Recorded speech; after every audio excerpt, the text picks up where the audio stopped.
My pleasure to turn the webcast over to Mike Baum, Senior Vice President. Mr. Baum, the floor is yours. Well, thank you, and we welcome everyone in today. I will first, just by way of introduction, I represent Zions Bank. I'm in Treasury Management as an area manager. Today with me is one of my associates, Ty Jensen. He's one of our excellent Treasury Relationship Managers, and he and I will be sharing the presentation today. We're excited about the topic. As you know, it's titled Your Business, How to Get Paid Faster. And we want to just begin by talking, by way of introduction, a little bit about cash flow. And obviously, truly, cash flow is the lifeblood of your business.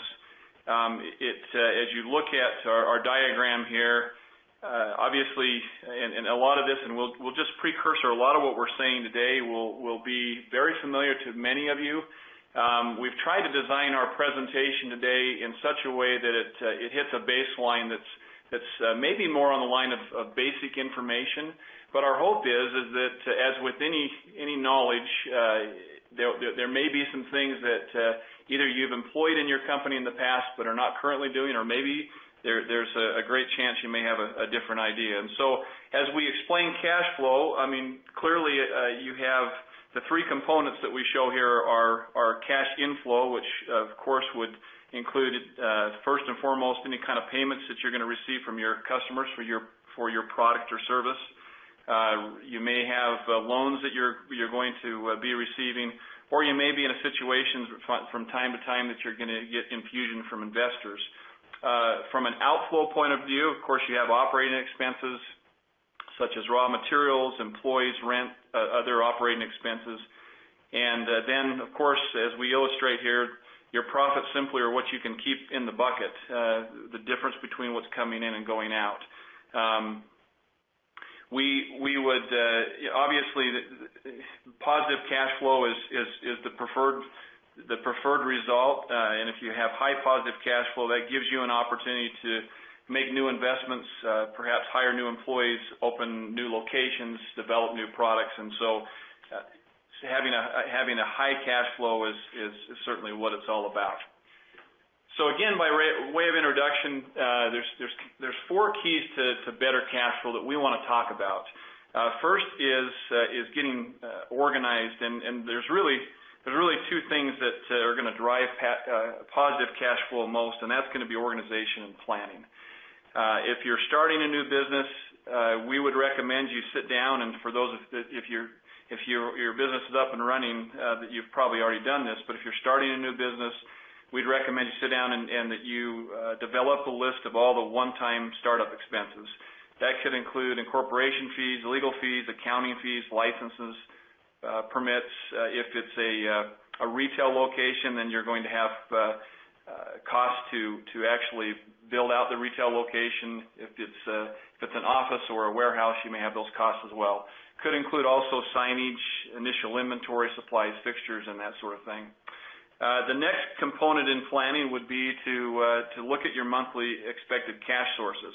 Number one would, of course, be your projected sales from your product and service that you're going to be representing. But it also could include, again, infusions at different types of investments from partners that perhaps you've prearranged to have in place. And then the last part is your monthly expenses. And this part can be a little tricky. We would certainly suggest that you're honest and objective and very conservative in coming up with this list. Of course, that would include your rent, mortgage insurance, advertising, marketing, travel, utilities. Of course, if you have employees, you're going to have payroll that you'd want to consider. And last but not least, we'd certainly suggest that you build into your plan paying yourself. Too often, those of us who've owned businesses, sometimes we don't put that in our plan, or we don't pay enough attention to that aspect. And the result is it takes a very exciting new enterprise and creates an issue where it's not too exciting all of a sudden. The next component is how to get paid, and we're going to talk mostly about this today. Essentially, it's the importance of how to invoice promptly and how to have a systematic way to collect that cash. And we've got a lot of information on that, so we'll leave that to the body of what we're talking about today.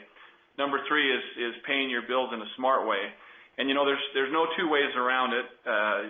You have to pay your bills. And we would certainly suggest that you look to a balance of being able to control your cash flow in a sense that you want to disperse those in a logical manner. And if you can, you want to take advantages of terms. You want to take advantages of being able to keep your cash on hand as long as you can. But you also have to consider the flip side of that, and that is making sure that you build really good relationships with your vendors. And so as you go through that process, it's really important to make sure you maintain that balance of building the relationships of trust, but also trying to keep cash in its bucket as long as you can. One thing that we would suggest, you're going to hear us talk a lot today about utilizing electronic payments. And on the outflowing side, there's a real smart way you can do that as well. And for example, we advise a lot of times our clients to use electronic payments such as ACH or wires, and pre-arrange with their vendors, those clients' vendors, ways to basically determine terms. For example, if they're accepting inventory and they agree ahead of time with their vendor that they'll pay within 2 days of receipt of invoice, and for that they would get a percentage off. That gives you an opportunity to take advantage of those terms and paying electronically. The last component is, as you all know, as business owners, there's always a lag between sales and the receipt of payments. If you have a really good month and you're selling a lot of inventory, obviously you have accounts receivables that you're collecting the next month, and there's always a lag time there. And so we just suggest as time goes on, especially with new entities, that you build up a reserve. You would want to certainly look at that reserve of being at 3 months, and then if you can, push to 6 months and even a year. And this also is a good time to just mention the importance of having some sort of a line of credit. Those will really help you get through the ups and downs and flows of your business. We would certainly suggest, and you've all probably learned this as business owners, that you're best to try to enter into some of those opportunities early on when perhaps your cash flow is very positive. It's easier to establish a line of credit at that point rather than waiting until you get to the point where you really need it. So as we mentioned, we're going to concentrate most of our time in talking about that second component, and that's how to get paid faster. There's a term that most of you probably have heard, and it's days sales outstanding, or DSO. And simply, it's just the measure of the average number of days that it takes your company to collect the revenue or the accounts receivable once the sale's been made. And our goal today is to give you some points and insight and just some of our thoughts on how you might be able to include that. So we'll start by turning the time over to Ty, and we'll continue through the presentation. Yeah, hello everyone. We wanted this next session, we thought it'd be kind of fun to go through a historical sketch of how man has paid and how we've been paid. So we'd like to take the next few minutes just to go through a few things like that. As you can see from this slide, a long, long time ago, most payments were done via bartering. And bartering is trading life-sustaining goods for other life-sustaining goods. In this case, like maybe wheat for maybe some fish, as you can see, or other types of bartering. Maybe a service for a service. We know that about 9,000 to 6,000 BC, animals were a major form of currency at that point. About the time of 3000 BC, grain was used as a currency. The way that it was measured was by weight. That weight measurement was called the shekel, which most of us will recognize the shekel as a form of payment today in the form of a coin. So that's an interesting transition through the years. So we move on, about 1200 BC, we see shell money first used in China, and that continued with also the societies off of the coast of both the Pacific and Indian Oceans. And this is really the first time that you see an object, in this case a shell, representing a more expensive commodity or service. About 1000 to 600 BC, we see that the same concept continued with with crude coins. At this point, they were made out of non-precious type material. You see that again a lot in China, and again, they represent a more expensive product or service represented in this case in a crude coin. And then about 700 BC, we see that gold and silver were first used in ancient Lydia, which of course today is modern day Turkey, and also used extensively on the coastal cities of the Greek cities. And again, they were made out of gold and silver. Profiles of gods or perhaps emperors were stamped in the metal, and again represented a more expensive commodity or service. Now, as we move later on in history, about 100 BC plus, we started to see the first documented type of what we consider banknotes. In this case, 1-foot square pieces of white deerskin were used as currency. As we move down, about 800 AD, we started to see the first paper banknotes out of China. China seems to have led the cause in new currencies throughout history. Eventually, because of inflation, though, in about 1455, China discontinued the use of paper banknotes. Now, this one's interesting of note. The Native Americans used a type of payment called a wampum. And this is very interesting. In 1637, the wampum was actually declared a legal tender in the United States. And what a wampum was, as you can see from our picture here, it was a string of seashells that were put on kind of like a bracelet that you would pay with. And we've all used the term, I've shelled out a lot of cash. That actually came from the use of the wampum. So when your children come and want you to shell out some cash, just remember, that's American history right there. Nothing else, we've learned that today, Ty. As we go along in the early 1800s, certainly it wasn't the first time that gold was an element of a payment system, but gold is officially used as the standard of value in England, and it was used to back the banknotes in Europe. And so this is the first time that we see evidence of gold backing up. This created a non-inflationary way of banknotes to keep their value because they were backed up by gold. Of course, that was not embraced in the United States until the early 1900s. The Federal Reserve System was created in the U.S. in 1913, and of course it established, with that central bank, it established the gold standard as we knew it at that time, and each of the federal notes were backed with gold. In 1920, we see really the first precursor to credit cards, and they started as really in department stores, some hotel chains, service stations. And if you think of the concept, it was kind of an organized way to keep a tab. That concept had existed before, but this allowed people where they could travel away from their hometown, go to the same department store in maybe a neighboring town, and still be able to make purchases without having to carry cash. And that led to the 1950s, where we see the beginning of credit cards. The diner's card is actually is given credit for the first credit card. It's an interesting story. A businessman named Frank McNamara was in a restaurant, a New York City restaurant one day, and literally just forgot his wallet. And with that embarrassing situation, the story's told either a business associate paid for him, or some say his wife paid for him. But that got him thinking about creating some sort of a system that you could go in any kind of a retail establishment and provide a payment similar to the department stores. And so, as the story is told, he actually came back to the very same diner with his lawyer, who would become his business partner in this enterprise. And ultimately, that's what created the diner's card. Initially, there were 20 restaurants in New York that you could use that card at, and that quickly escalated into its use throughout the country. Even within the first year, there were about 20,000 users that were utilizing a diner's card.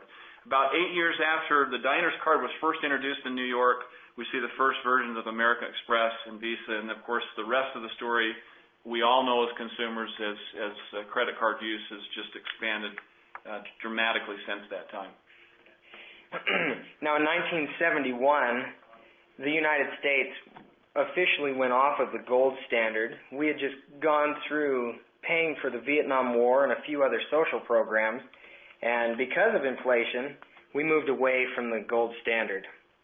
In 1994, it is debated, but in 1994, the first internet purchase is recorded. It's said to be a pepperoni pizza with mushrooms and extra cheese from Pizza Hut. That's an exciting time. Now, how else do we buy things? Mostly it's on the internet, but that was the prize first, number one. In 1977, I never actually saw this, but Coca-Cola set up several vending machines that accept payments via text message.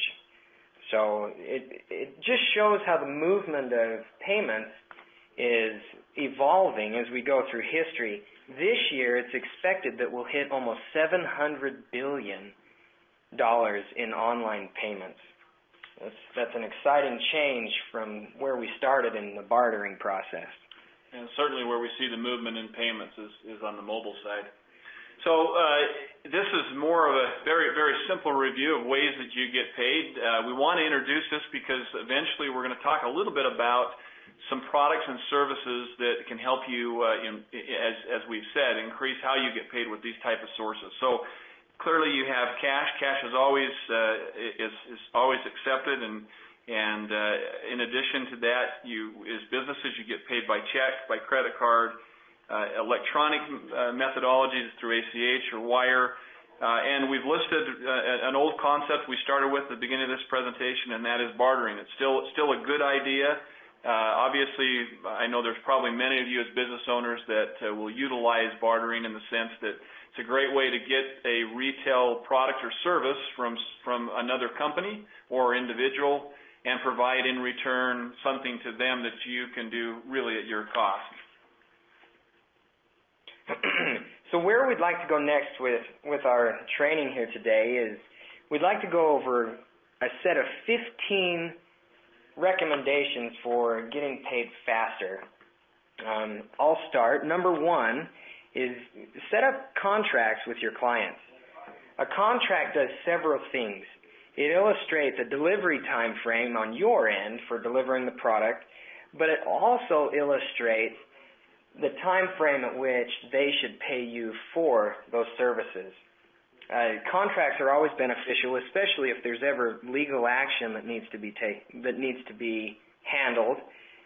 Contracts, once again, they illustrate all of those parts, and it helps you to have a case in that instance. Perfect. Number two is very much a related, a suggestion, and that is to really make sure you set your expectations early.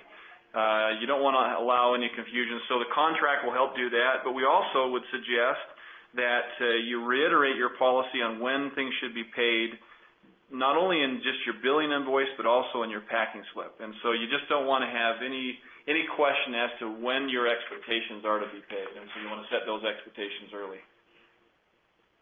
Another option, or another thing that we suggest, would be sending your invoices as soon as possible. It's better to have more invoices with smaller amounts than very few invoices with larger amounts for several reasons. The first reason is by not invoicing often, it shows your clients that getting paid just really isn't that important to you. You're willing to wait a long, extended period of time for them to pay. And it's kind of interesting, but as Mike and I have worked with our clients, we've noticed that this is actually fairly common for our small business clients because they are the workers, they're the invoicers, they're the accountants, they do everything. But most important to your business is receiving money. And in order to receive money, you have to send an invoice. Clients have no obligation to pay until an invoice is received. But to go back to why invoicing for smaller amounts, if a client has an invoice for a large amount, they might sit on that until they have adequate cash flow themselves to pay that, where if you had invoiced several, they might be able to pay you more often. The other issue is say you invoice in large amounts once a month or once a quarter, and that company goes bankrupt while you're waiting to be paid, Well, you have a large invoice that they were probably waiting for cash to pay you. Now they've gone bankrupt, and you'll have a larger loss than you would have if you were to send smaller invoices. Perfect. And when you send those invoices, another suggestion we make is to make sure that you're very clear explaining every single charge. You don't want to get caught in a scenario where you're just sending invoices for dollar amounts. We suggest you itemize everything. You want to make sure the customer understands what service or product you provided for them and what needs to be paid. That will go a long way in making sure that, again, it doesn't delay anything on getting it remitted back to you. Customize the details on invoices. Sometimes your clients will desire of you to have more in-depth information about your services rendered. Make it a habit to ask clients about the information they'd like on the invoice. This reduces the probability of payment issues or questions and emails back and forth. We've all done that. Some things that you might want to ask, just as suggestions. Would you like a purchase order on the invoice as well as an invoice number? Do you need an employer identification number? How detailed do you need a breakdown of the services rendered? And is there any individual that I should be sending the invoices to? That one's key. It's important to get to the person who is over the payables group so that your invoices don't float around in their payable system. Perfect. So number 6 is, you know, by simply using the terms days over net, you'll get paid either on time or actually quicker. So according to many sources, terms like net 30, net 60, they make a lot of sense to the business end who's generated the invoice, but some customers don't always know what that means. They don't know what that phrase includes and really when it should be paid. So we would suggest it's much better to use terms of days. You may use the term, for example, please pay within 21 days of the date of this invoice. Again, that makes it very clear, and you don't have the it's not a term that someone may not know. Another great suggestion is, if possible, take a credit card or other payments. Those other payment styles could include wire transfers or ACH transfers.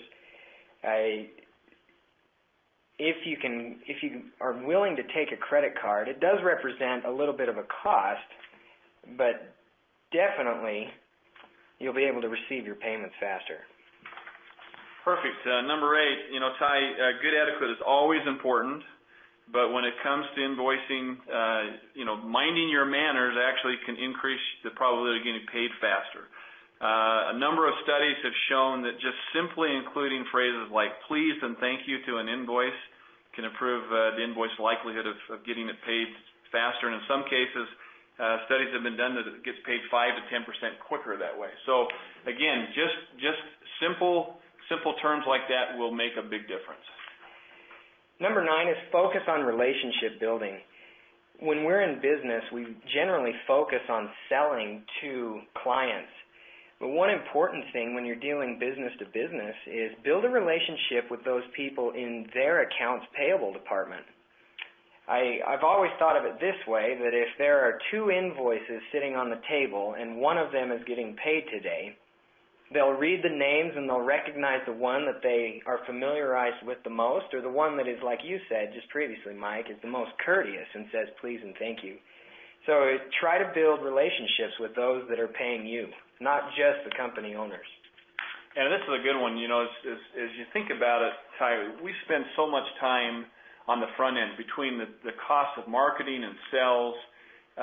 We spend a lot of time developing relationships, and I think traditionally collecting on accounts receivable it's sometimes relegated to perhaps a side of our business where it's not as relationship driven. Mm-hmm. And so I see a real change in that, but I think what we're suggesting is that we spend a lot of time on the front end. We really ought to spend time as we go along. Agreed. Number 10 is just making sure not only the deadlines are clear, that if we have late fees, they're there, but we really want to make sure we incentivize our customers to pay in a timely way. So as you've seen in a lot of cases, if you offer 1 to 2% or even more for an early time frame, those incentives will really make a difference, hopefully, in your customers remitting what they can back to you. The other concept, moving away from maybe a traditional way of looking at this, is to include as your incentives perhaps gift certificates or even a credit towards a future service or merchandise that you're selling. Obviously, this accomplishes two different things. Number one, you're going to get paid faster because they'll utilize that. Your customers will, but you also are building loyalty. You're building a repeat purchase of your product and service when you do that. So that's really just the same concept that we've seen traditionally, but a real different way of doing it that is going to have some ancillary benefits to you. A lot of people have questions about late fees. Do we charge them or do we not? If a client is someone with whom you want to continue doing business with, a penalty probably won't be appropriate for your relationship. In addition, if someone isn't in a hurry to pay your bill, they probably really just won't be in a hurry to pay your late fee either. And a small penalty can just be written off as a cost of doing business and almost legitimizes the delay in pay. So we recommend that late fees probably aren't the best idea. So number 12 is to show up in person. And again, this goes along with relationship building, but too often our efforts in collecting accounts receivable, it involves phone calls, emails, sending statements through the mail.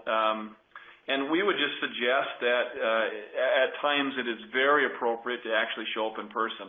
We would suggest that could include whoever's in charge of your accounts receivable. They really ought to know their counterparts on the other side with most of your clients. And if that person is there in person, it's really going to improve the ability for you to collect quicker. And in addition to that, you certainly, from even the level of a president or a CFO or a CEO, showing up and actually suggesting that you're there to talk to them about not only the relationship, but maybe if there are late payments, how you can resolve that. You may put them on some sort of a payment plan, but doing that in person is going to increase not only collecting that month, but probably months and months into the future. Now, if an invoice has gone unpaid for several months, there's another way to reach out to your clients, and that's by sending an invoice via certified mail. That way, you know that they received it, and it sends a note to them saying that you're serious about receiving payment. Now, you have to keep in mind, you have to be cautious with this kind of a suggestion because it may be too strong in some cases. It's a great motivational tactic, but that doesn't mean it's always appropriate. So use caution when sending certified mail.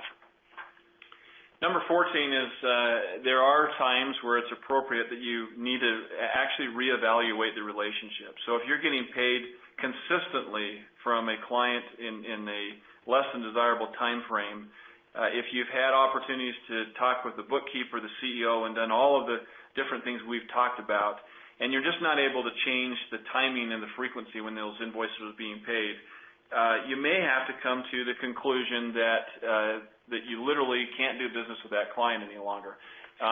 If you have a service, for instance, that's more of a retainer basis, you have obviously an opportunity to stop the work in the middle, or if you have a product that you're selling to them, you can either put them on COD or simply just come to that conclusion that you just can't do business with that particular customer. Those are really hard decisions to make, but when you look at and if you keep the loyalty towards your company and making sure you get paid fairly for what you're providing as far as services and products, sometimes those decisions are the best decisions to make. The best way to get paid is to make it simple to pay. You'll see a much quicker response when you give customers the opportunity to pay electronically. What we've noticed is typically payments are received within 10 days of sending the invoice if you send an electronic invoice. Otherwise, you're looking at around 27 days on average to receive those payments. Not to mention, by setting up electronic ways of payments, you will save yourselves 30 to 40% on the operational cost of processing those payments. And then another note, Mike, is by not dealing with checks and check receipt, routing and account numbers aren't out there for everyone to see and possibly take advantage of. So electronic payments definitely are safer, more inexpensive, and get you paid faster. This is our strongest suggestion, which leads us into our next discussion, and that's what are some of those things that are out there, Mike, that we can offer that help people with electronic solutions. Yeah, exactly. So we want to transition just on the sort of tail end of our discussion today on some different products. There are many we could represent. We want to represent just some of the basic ones. It's our hope that as business owners that you're already involved in some of these, but we certainly want to highlight them, and some of them are just really category based. With a strong suggestion that you consider using some of them. And we'll start with remote deposit capture. If you were to roll back the clock probably 10-15 years ago, this would be something that would be new. Now it's fairly commonplace. In fact, most businesses, we hope, are taking advantage of this. If you receive checks, and in particular if you receive checks, a lot of checks or checks that are transient checks or out-of-state checks, this is really something that you should be participating in. Whatever bank you bank at this point will certainly have this service available, and we suggest you talk with them. Some of the features, obviously, is clearly what happens is if you look at traditional ways that we used to deposit with a deposit slip and going into a branch, it's improved a little bit, but it used to take up to 5 days for those to clear. With remote capture, it takes much less than that. It will cut that down to 1 or 2 days. And simply put, it gives you the convenience of, instead of writing a deposit slip and taking your checks to the local branch of your bank or credit union, you simply take the checks and scan those through a scanner. Those checks are deposited electronically. And so you not only have the convenience of depositing electronically and not having to leave your place of business, but you collect those faster. We wanted to just, and we'll make this a brief history, but it's interesting. Some people don't know this, but Zions Bank had a pretty important role as you consider remote deposit capture. Prior to 2001, we had in place really the technology to do remote capture, and essentially what we were waiting for, even with that technology, is legislation had to be passed to essentially allow a check to be used as a substitute check. And essentially, a substitute check, as you've all probably seen, is just a copy of the original check, and that was not in place. A very significant event happened on September 11th, 2001, as you all know, with the tragedy in New York and the terrorist acts in New York. Essentially, as you all remember, our way of moving commerce around really stopped, because literally before that time, everything was done via paper, and it had to get on a jet and move from Federal Reserve to Federal Reserve. So because of that, legislation was actually passed in late 2003 and put into effect October of the next year. Zions Bank was the most prepared bank in rolling that out. In fact, we had 2 representatives from the bank when President Bush signed that into law, that legislation allowing what's called Check 21 to go into law. We had 2 representatives there, and we were really geared up to supply that, not only for our customers, but for quite a while. We actually were doing that in a correspondence way with some of the banks that we work with, and some of you probably worked with. Again, some of the benefits are pretty easy if you're not using it. Software is easy to use. We talked about the faster availability of funds, reduces expenses where you're not having to leave your place of business. In our case, our product actually extends the deposit window out till 9 o'clock. So we have clients who will deposit their checks at 9 o'clock, and it's as if they went in the branch or the financial center that day. And in addition to that, it gives you a much better increased management of funds and being able to see images and have those images. As of late, in probably the last 4 or 5 years, you've seen remote deposit capture go to a mobile device. And although most of this is used for consumers, it is available for businesses as well. And it's just another great way to be able to remotely capture or deposit checks without having to go into a branch. The next great product that can help you in your receivables is ACH transacting. Now, the ACH network is the electronic funds transfer system governed by NACHA that provides interbank clearing of electronic payments for participation, it's the network for electronic transfer between financial institutions. Some examples are direct deposit of payroll. As you can see, we've all been paid by the government for our tax returns electronically, business-to-business payments, e-commerce payments. I wanted to go through how ACH works on kind of a flow basis here. We'll start in the top left-hand corner with a consumer or your client. So the client will authorize the debit of their account for services. So your company would call them and say, hey, we're ready to take payment. Do you authorize it? Or they can get online and authorize it, as you do when you pay a credit card payment, for example. The company or the originator, so that would be you on the phone, through their bank would initiate a debit. That request is received by NACHA and is requested of your client's financial institution. The client's financial institution would check their client's account, make sure that adequate funds were there, and then they would release the funds back to your bank. And eventually, your bank would release the funds to your checking account. That whole process operates within 20 to 48 hours of you requesting that payment. The benefit of going through an ACH system for your accounts receivables, or the cost is much lower than any other system of requesting payment. The network that it goes over is overseen and operated by the government, the United States government. It's very secure and very reliable.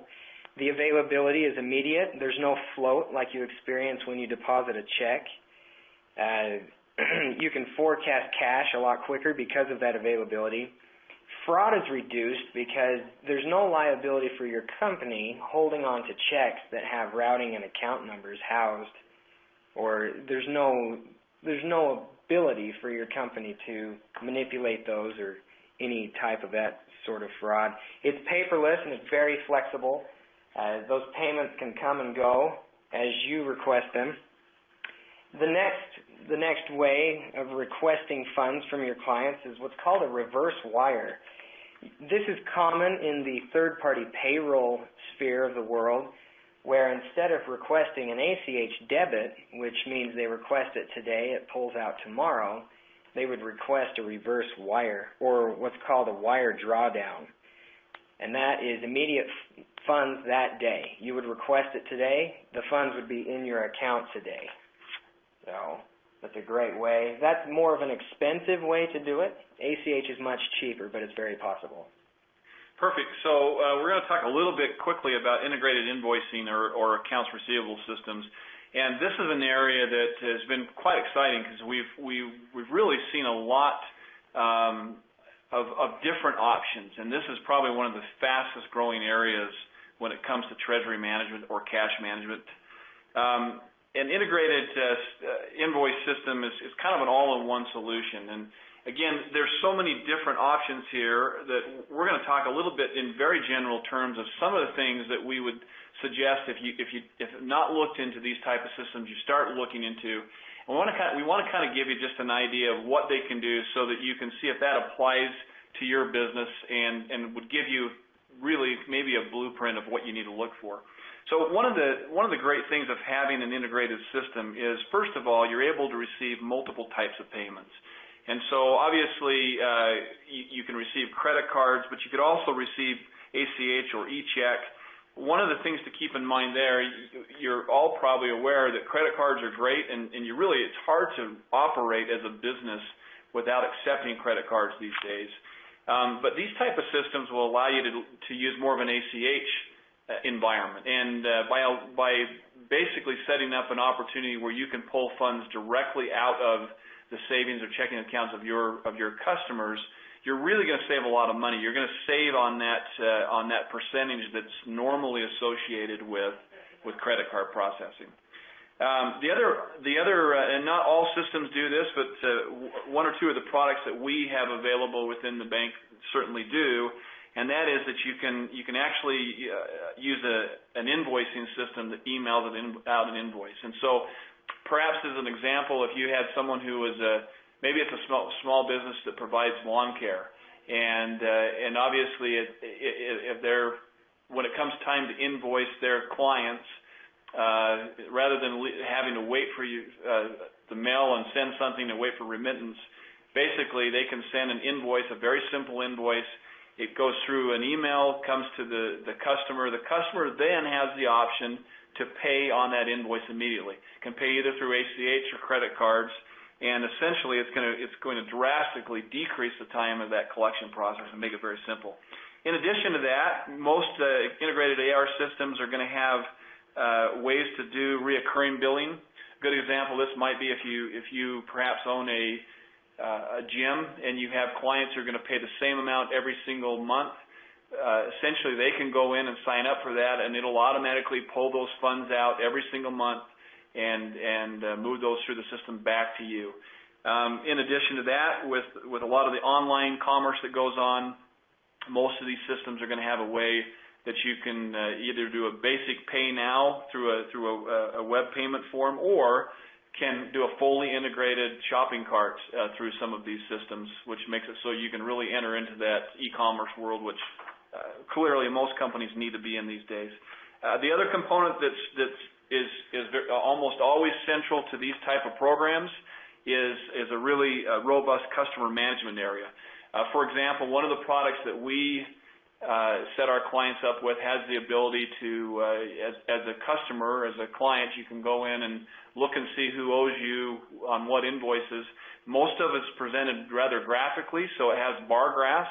You can literally click on the bar graph and it'll come up with a list of those clients, what they owe you, and then from there you have the ability to send out an additional statement or do those sort of things. And so, again, these systems they're prevalent and they're getting better and better, and we certainly suggest you look at trying to automate in that way. Now, if your business is still check-intensive, you receive thousands of checks, or if you just want to not have to handle those checks in office, there's a product out there called Lockbox. And the way that Lockbox works is it helps you in various ways. One of those ways is it helps you to reduce the float. When you receive a check in your office, generally it will go through to your accounts receivables group. They will upload it into your system, and then they'll put it in a box or an envelope or a queue of some sort to go off to the bank, whether it's that day or whether you make one run to the bank, I don't know. But you can see how that money is delayed getting to your account. So the purpose of a lockbox is we've all seen companies such as maybe your gas company or your electric company or even hospitals and various companies of the sort will have a P.O. box where all of their receivables are sent to. Now what happens, if you've ever wondered what happens with those and how are those thousands of checks processed, well, the truth is they have what's called this lockbox. And so all of those items are sent to a P.O. box. The bank or their financial institution will go and grab all those items, they'll open the items, and then they'll scan everything that has to do with that transaction. So if Questar, for example, received a payment from me, they would open my envelope. They have the option to scan the envelope, the check, and whatever else is in that envelope with it. If it's a napkin or an invoice or whatever they were sending back, they would scan that item and they would archive it. So the scans of the checks go into the bank for deposit, where the items are directed back to the company so that you can see that deposited item correlates with this invoice or this napkin with a note on it, and that way you can reconcile those checks to your accounting software. That's one form of lockbox. There's a more in-depth form of lockbox called a retail lockbox, and this is where you receive a coupon on the bottom of the invoice you received. It has a serrated edge. You pull the coupon off. You send a check in with the coupon. The lockbox at that point, it would read the coupon first and then the check afterward, and the company receives a file that holds the information on the coupon OCR line, which has your customer information on it. Then it would take the check payment, and it would put all that into a file, and they would send that to you that you can import into your accounting software, and it automatically updates your accounts receivables. Quite a functional system. There's varying degrees of how you can use a lockbox, but as far as cost savings for operation savings and time savings, lockbox is incredible. Like I said, some of the benefits: improved float. There's no handling time. Your bank takes care of that for you. In your office, you can reduce your accounts receivable staff. And as far as audit controls go, all of the file transfers that come back to you as a company allow you an audit trail and a source that you can tap into for years. Here at Zions Bank, we keep archives of years of transactions that you have access to at any given time. And your financial institutions will have very similar products. Perfect. So that essentially kind of concludes the components of talking about how you can get paid quicker. Just a couple quick slides at the end before we get to questions. We just want to put a quick plug in here at Zions Bank in the Treasury Management Division. That's the division that Ty and I are part of. We really try to take a holistic view of helping our clients with their cash flow. So we've talked mostly today about this first component at the top in collections. We also deal, obviously, with products and services that help you with disbursements, information reporting, and tying that information as to what's happened with your transactions back into your accounting system, capital management, which would include sweep accounts on short-term investments with your operating capital, and also loan sweeps, but even in areas of employee management and to risk management. In most cases, the risk management is going to be products and services that are going to help protect you mainly against fraud.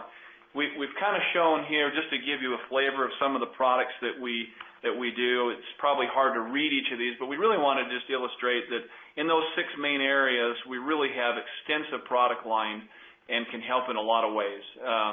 If you're not currently a client of the bank, we would suggest that you get with your financial institution, and they're going to have excellent services as well. All of these services are really going to make your life easier, but again, they're going to be aimed at collecting your funds faster and keeping what you have longer so you have improved cash flow. So we have a few questions we're going to take, and the remaining, we have about 10 or 11 minutes left, and so there are a few questions that have come in that we'll try to cover as many as we can. If you still have questions, not too late to type those in. If we don't get to all the questions, we apologize, and if there's some that are very specific that we can get back to, I think there may be a way we can reach back, but we'll go through some of those questions.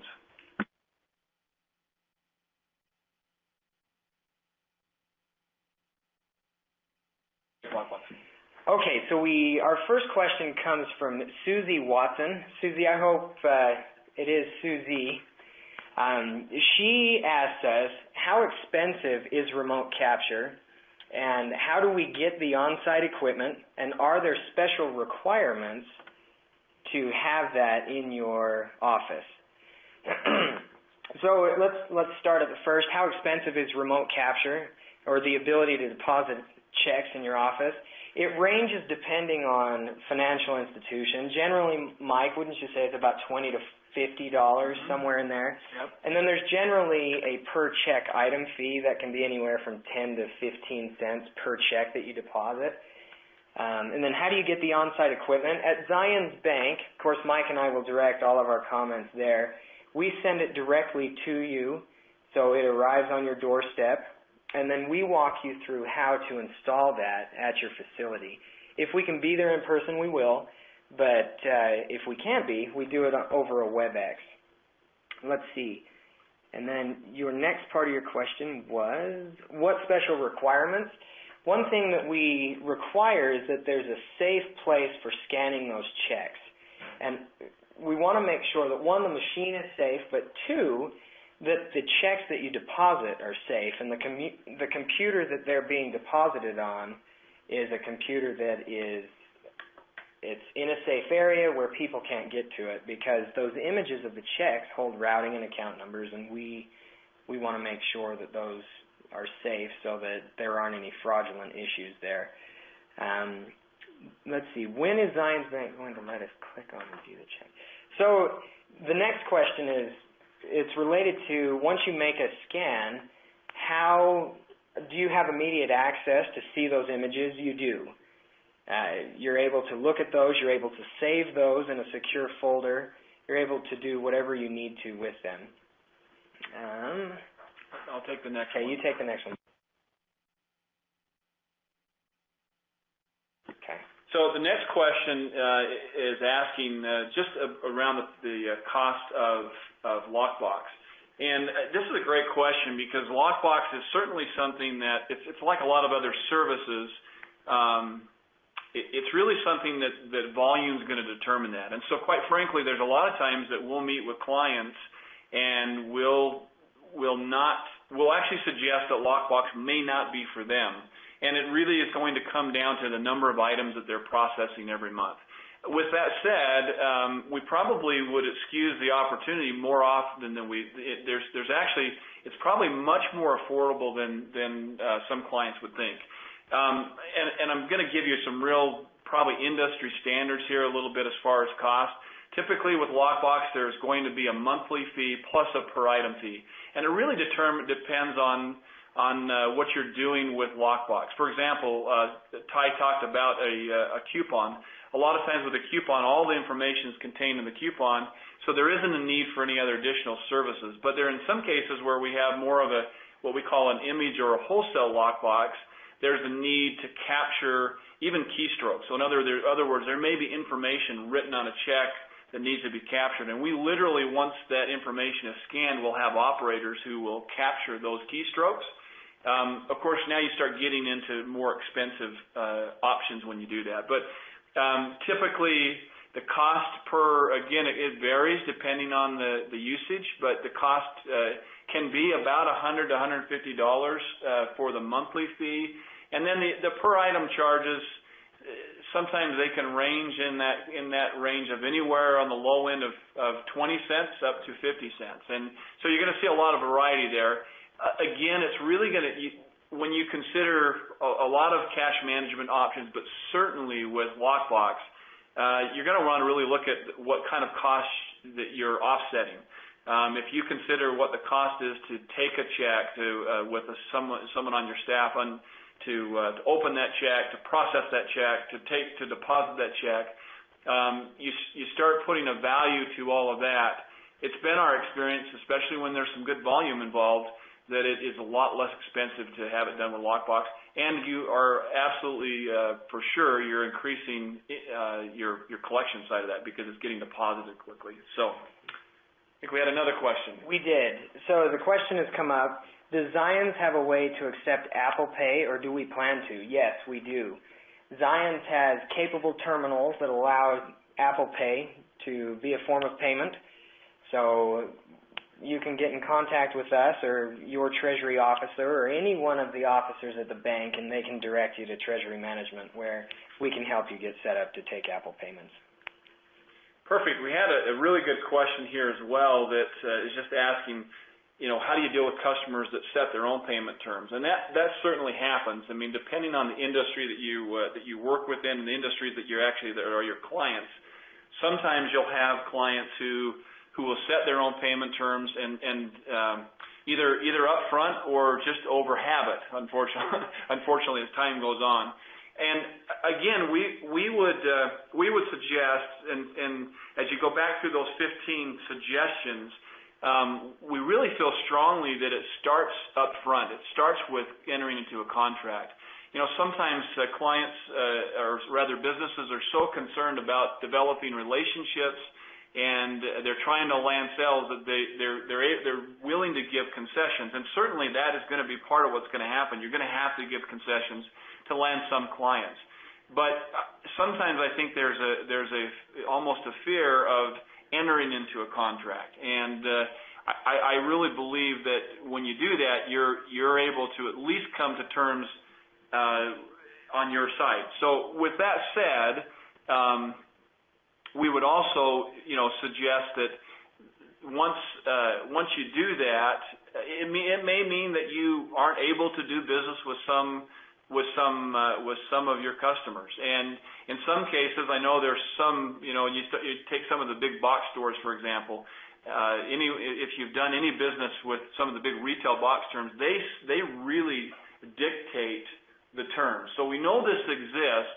But another just strong suggestion that we would have is I would certainly engage with those clients in opportunities to have them pay you through electronic sources.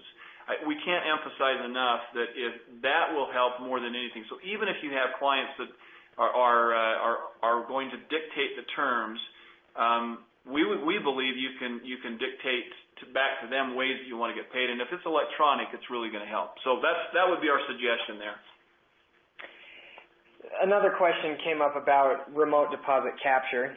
For mobile deposits, it's said that it takes a long time, and it really does, because you have to take your camera out, you have to take a picture of the front, you have to flip it over, take a picture of the back, and then fill out all the deposit information, and it can be quite cumbersome and take quite a bit of time.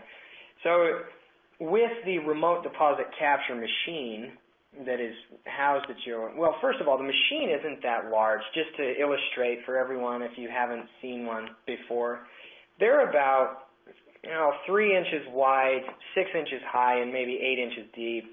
They're very easily put on your desk. The dimensions may be a little different than that, but that's pretty close. You can deposit several checks very quickly. A deposit of 20 checks, it would probably take you about 30 to 45 seconds. We do have direct feed machines that can take up to 100 checks plus at a time, so you plop 100 checks in there, and it will run all of those through very quickly.